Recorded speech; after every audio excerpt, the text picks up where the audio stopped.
Ladies and gentlemen, welcome to this week's WWE Reddit video. This is, of course, the series where you can submit your photos, videos, memes, questions, or anything related to the world of professional wrestling over on the Santi's App Videos Reddit page. A Reddit page, by the way, that is now at over 20,000 followers, so thank you for that. So if you do want to be featured in next week's WWE Reddit video, make sure that you check out that Reddit page. The link is in the description for you. And as always, don't forget to subscribe to this channel, ring the bell for notifications. If you're a wrestling fan, I'm incredibly confident that you're gonna fall in love with this YouTube channel because we always upload daily wrestling content. And if you do want more than just the daily content that we do here on the YouTube, go check out the Patreon, patreon.com/Santi'sApp. Over there, you're gonna get so much more extra content like the Raw reviews, SmackDown reviews, and a whole host of different videos that can never get uploaded here because we use real footage over there and it would just get blocked due to copyright. So go check it out. Link in the description, link in the pinned comment. Let's see what you guys sent in this week. Hey, yo. What's up? What's up? All right. Okay. All right. All right, well played. This is not one I saw coming. Well done. This is a great way to start the video. Mr. Visionary himself. I am a visionary. I am a revolutionary. It's a great impression. Seth freaking Rollins.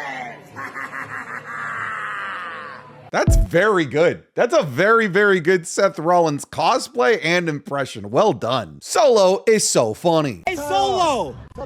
Get a haircut! Hey, shut up.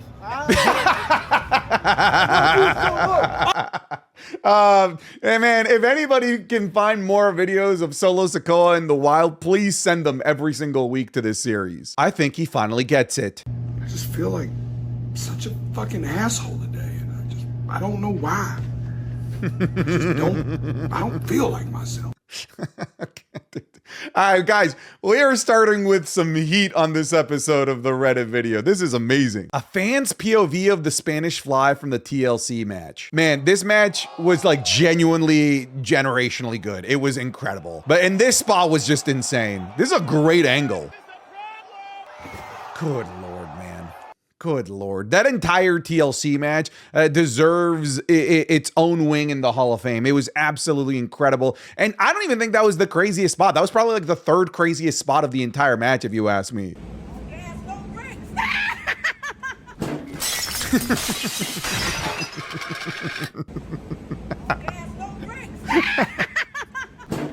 Bro, this Naomi is on a generational run right now. I knew that if they just allowed her to have freedom as a heel, that she was going to flourish. And I think that she isn't just flourishing, but she is absolutely knocking it out of the park. And she is delivering one of the best characters and some of the best character work in the WWE right now. Shula Fala. Bronson Reed waiting for Roman to get new shoes. Like, dude, I hope that they make this Bronson Reed's entire thing. I hope that he steals everyone's shoes. Every match that he wins, he walks out with the wrestler's boots, shoes, shirt, pants. Just, he steals something from them. We need to make the tribal thief an actual thing. Logan Paul's POV. Oh, I just know this is going to be amazing. This is going to be great. Wepa. Dude, come on. This is unbelievably cool. Man, I don't even think that you can get a better advertisement for your Meta Ray-Bans because that was incredible. Jelly Roll's thoughts on Santi. Yeah, for those that didn't see in the night one review, Jelly Roll is actually the top comment there. He commented on his like main YouTube page saying, watching you come around on me has been one of my favorite things to watch. Appreciate you, Bubba. Love your coverage. And this is awesome. Like, I love the fact that Jelly Roll had his finger on the pulse, that Jelly Roll was kind of like looking at seeing what fans were saying, maybe taking some of that critical feedback and applying it with his character work on TV, because he really did win me over week after week after week. I kept softening up and being more open to the idea. I was never disrespectful to Jelly Roll, but I think I had some very fair criticism about not just necessarily the involvement of Jelly Roll, but the amount of assets and resources that were being put into this match. I questioned, and I think a lot of people did as well. But now that the dust has settled, I'm so happy to eat my words. I'm so happy that Jelly Roll was able to deliver one of the best celebrity performances that WWE has had. And again, I think he's so cool that he's a viewer of the page. And I like, you got to be careful what you say on the internet. You never know who's listening. Give me your soul, boy. Got to complete that Shula Fala. Yeah, I'm here for more Shula Fala and I want your soul memes. This is the type of stuff that I live for on the internet. Who did this? Good question. All right. Who brought the Santi suck sign to SummerSlam? All right. Not cool, guys. I mean, I prefer this over Santi oil up signs, but Santi suck signs is right up there with some of my least favorite signs. This match was a literal apology. I mean, it basically was, man. It was an apology for everything that happened at WrestleMania 41. It was an apology for turning John Cena heel in the first place. It was an apology for how bad their WrestleMania 41 match was. It was an apology for involving celebrities in their match at WrestleMania, because this was just a pure one-on-one car wreck. I love this match so much. Hell, Dave Meltzer gave it a 5-star rating, which I think is hilarious because now John Cena has just as many 5-star matches as Shawn Michaels. But yeah, somehow we still give this guy some sort of pedestal and credibility to try and dictate what matches are good and what wrestlers deserve to be heralded because they've got X amount of 5-star matches. Again, Cena and Shawn, the same amount of 5 stars, which is clearly and ludicrously wrong. How we feeling about this? I don't know that I've like mentally and physically recovered from this yet. This is still maybe the biggest plot twist that I've seen WWE unfold in the 2020s. Like, I genuinely got worked, and I'm glad that I got worked, you know? Like, I'm glad that WWE is still able to deliver these shocks and surprises even after, you know, like 23 years of watching this product week in and week out. WWE can still go into my heart and crush it at the moment's whim. This was an absolutely incredible moment. I think it's the greatest cash-in of all time based on like shock power, based on what it did to the storyline being a climax of a storyline. This is absolutely incredible. And what a way to end night one. Honestly, I think that this should have been the end of all of SummerSlam. I think this is more shocking than Brock Lesnar's return, if you ask me. At the very least, more shocking from like a storyline perspective and wrestling perspective. The shock of Brock Lesnar returning is just, I never thought that they would have him back in the WWE. There's no way I'm paying $29.99 a month for 5-match PLEs. I'll VPN my way onto international Netflix. Yeah, so this is the news that broke out earlier this week. Breaking: Disney is paying $1.6 billion for WWE streaming rights. The 5-year deal will begin in 2026 and includes the US streaming rights to WWE premium live events. It will air on ESPN and will see the Disney-owned company pay $325 million per year to WWE for the broadcasting rights. WWE's PLE offerings are set to debut on ESPN streaming services, which is planned to launch later this year, and it will cost $29.99 a month. That is crazy. Like, that is so much money. Now, granted, it is less than the old heads like me used to have to pay back in the day, in the Attitude Era, Ruthless Aggression Era days, for a pay-per-view, but it's still a ridiculous increase in cost. Like, it really is going to be an expensive endeavor to be a wrestling fan. You're gonna have to, if you're in the States, you're gonna have to pay $30 a month to watch PLEs. You're gonna have to pay monthly for Netflix. You're gonna have to pay monthly to your cable and or other streaming service that has USA Network. You're gonna have to pay to get access to the CW network to watch NXT. Like, dude, it is becoming expensive to be an American wrestling fan. This video is not sponsored by a VPN, but I have a VPN sponsor. So if you want 4 months extra on top, like for free from Surfshark VPN, I'll hide it in the description for you, because US wrestling fans really should have a VPN so you can have everything on Netflix. Like, literally one subscription, Netflix gets you everything WWE has if you're outside of the United States. So again, description down below. All right. Don't tell anybody I told you. Again, this video is not sponsored, but like, you may as well. The coolest moment in the history of wrestling. Okay, so I can't play it all because it'll just get hit by copyright, but like, we can play a couple seconds, all right? So we can feel the buzz. Oh yeah. Oh yeah, man, the dropping of the crutches, the reveal is so movie villain-like, and the fact that they made us believe that he was just out there as a tease, like, hey, I've got the briefcase, don't you forget about it, which in hindsight, I'm so glad that that isn't how the show ended, because it would have created the same problem that The Rock caused for Cody Rhodes' title reign, where we were just waiting for The Rock to return to see like Cody's title reign actually like play out. Had Rollins not cashed in and all he done was tease, then CM Punk's title reign, all of the matches up until the return of Rollins would have been meaningless. So I'm glad that they faked us out with the tease and then actually delivered on said thing. And the way that it was revealed, man, it was out of this world, man. It was like I was watching the original Saw movie and the killer was the guy in the bathroom playing dead the whole time. Who did this? This was maybe my favorite meme from the entire weekend. I saw this circulating. I still don't know who made it. I see like 50 different accounts repost this. I reposted this. Whoever made this, you should have put your watermark on this because your meme got stolen. Oh my God! Oh my God! Oh! Lil Dwayne went to the... Oh no, that's when that happens. That's...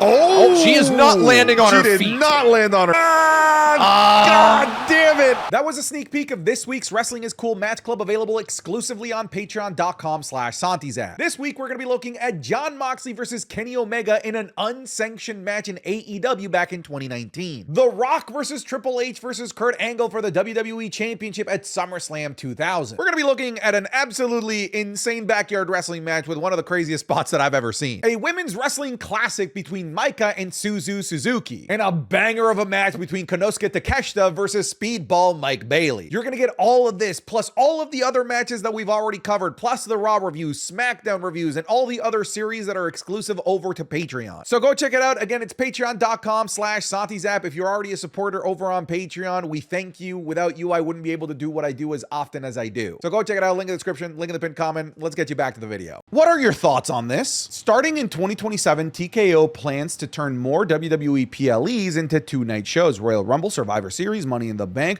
will join WrestleMania and SummerSlam. This means fans will get 5 two-night PLEs every year. I saw this circulating. Royal Rumble makes sense. To a degree, Money in the Bank makes sense as well. You know, a men's and a women's Money in the Bank ladder match, and maybe even Survivor Series, men's and women's War Games. But more so, I think Royal Rumble would be the one that makes the most sense to make 2 nights. But this seems like a lot. You know, from a business perspective, coming from my end as somebody that covers wrestling, more wrestling is a good thing. It means more things to cover. It means more videos, which means more food on my plate, which is a good thing all around. But as a fan, that's we're asking for a lot. But hey, listen, if you're going to be paying $30 a month now for PLEs, I would hope that you would get the most out of PLE years now, don't you? This was seriously the biggest pops for a roast/bird I've heard in years. Man, this heel run from Becky Lynch has been so good. The mentioning of John Cena and Nikki Bella's failed engagement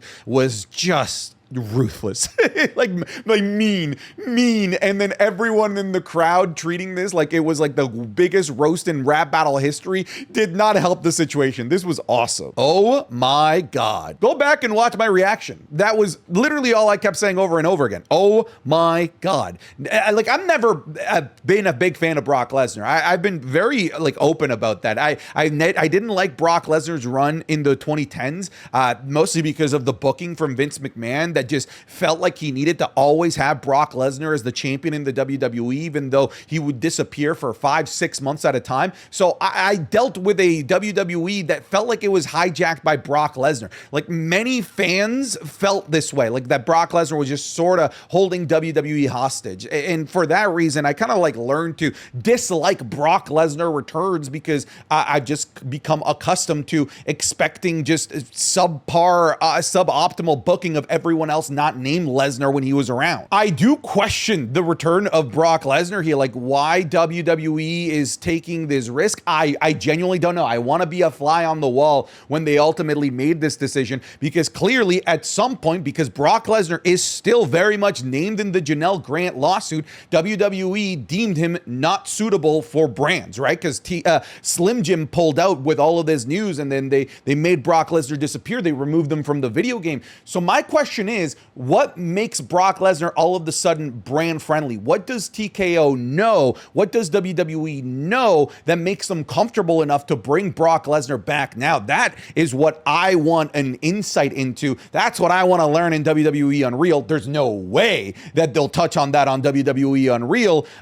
Controversial to say the least, that is for sure. Don't listen to the Twitter lawyers out there, because some people are like, well, when they remove Brock Lesnar, it's clear because there was guilt. And now there's people saying that, well, since he's been brought back, it means that he's innocent. It means none of those things. You don't know anything, all right? We'll get more information if this Janelle Grant lawsuit does go to public arbitration and we can see all of this information, but we don't know anything until all of that is done and settled. All we know right now is that WWE believes that Brock Lesnar is brand safe, that brands are not going to pull out their advertisement, because they're the ones that make the decision on whether Brock Lesnar appears or not. It's not fan hate or fan love. Clearly, it's not. It is dollars. It is the advertisers' decisions that will lead to make the decision as to whether or not to have Brock Lesnar on screen or not. And I just want to know what information they have to make it so that they feel comfortable bringing Brock Lesnar back. I think it's going to be a fascinating reveal if it ever does get revealed. Who does he fight next? This is the beauty of this, right? We don't have The Rock just ever looming there to immediately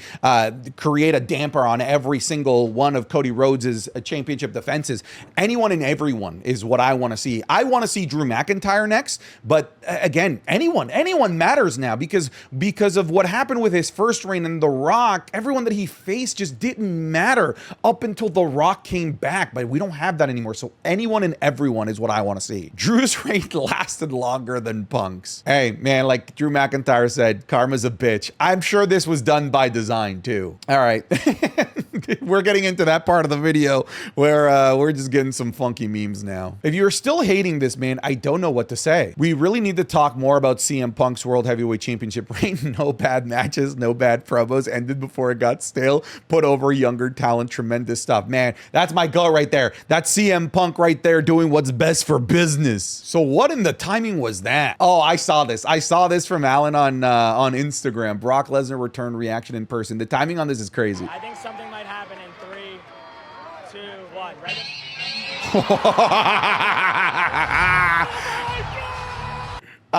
Dude, that's crazy.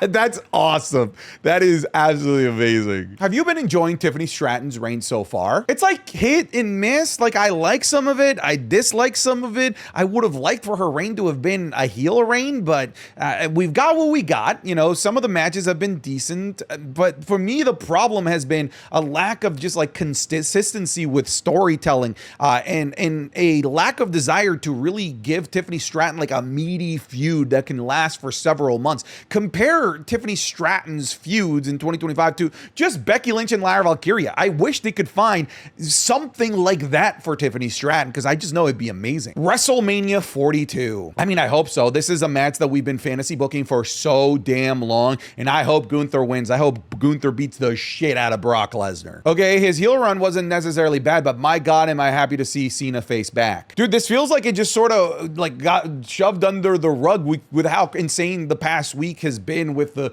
news of TKO and ESPN, the return of Lesnar, the cash-in. No one's talking about the fact that Cena just like randomly seemed to turn face on Friday Night SmackDown. And to me, the right call, right? Just parachute out of the storyline that clearly had no ending. They were never going to be able to pay off the storyline between Travis Scott and The Rock. Clearly a mistake to shackle your main John Cena retirement tour storyline to two guys that are part-timers. One guy that like rarely shows up, but shows up whenever he wants to, and another guy that didn't take wrestling seriously enough to bother to grace us with his presence beyond WrestleMania 41. Just a mistake all around. But don't get it twisted. I like the stuff that was happening during the heel run. I like the stuff with Randy. I like the stuff with Ron Killings. I like the tag match involving Logan Paul. Love the stuff with CM Punk. And obviously the match here against Cody Rhodes was absolutely fantastic at SummerSlam.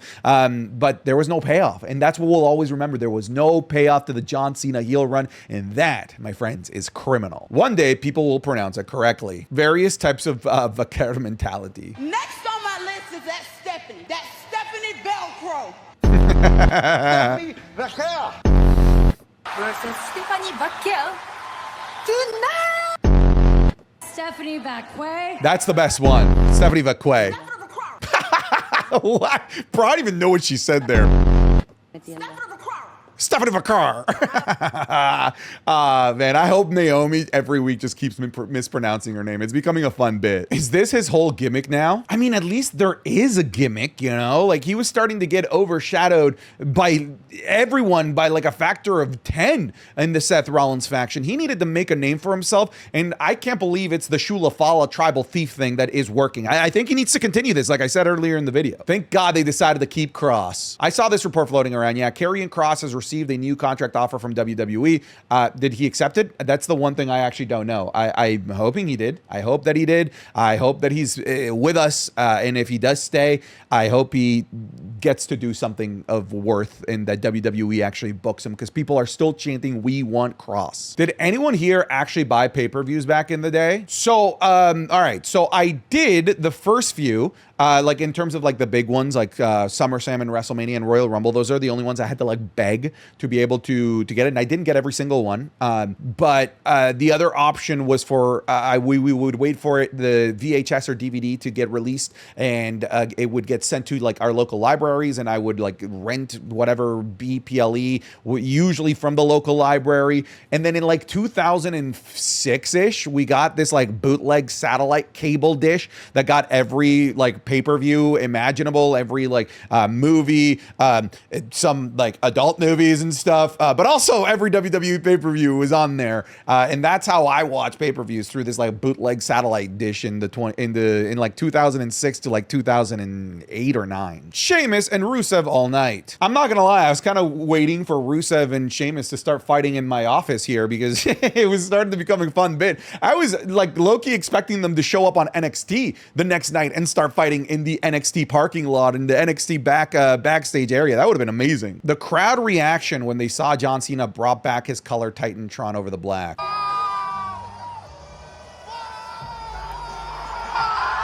Oh yeah. Oh man, to have been there and feel that atmosphere. Oh, I'm gonna do everything in my power to go to John Cena's retirement match, whenever that is, by the way. This is actually how big of a pop Brock got. Broadcast didn't justify it. The place was shaking. I don't know, the broadcast was pretty loud. Let's see how it was in person.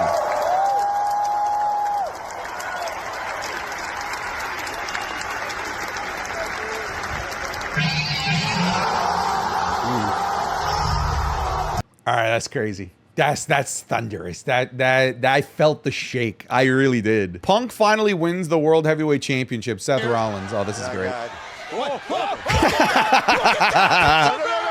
That's one of the funniest bits that I've ever seen from WCW. That's so good. Dude, that throw. The throw was incredible. I don't want to play it too much because it might trigger copyright, but that's amazing. I saw the full edit on Twitter. It's on my page. I retweeted it if you want to see the full thing. All right, folks, we'll call it there. Thank you guys very much for watching this WWE Reddit video. I'll see you guys in the next one. We should be back to our regular schedule that we normally have. SummerSlam really threw everything off, but okay. Goodbye, everybody.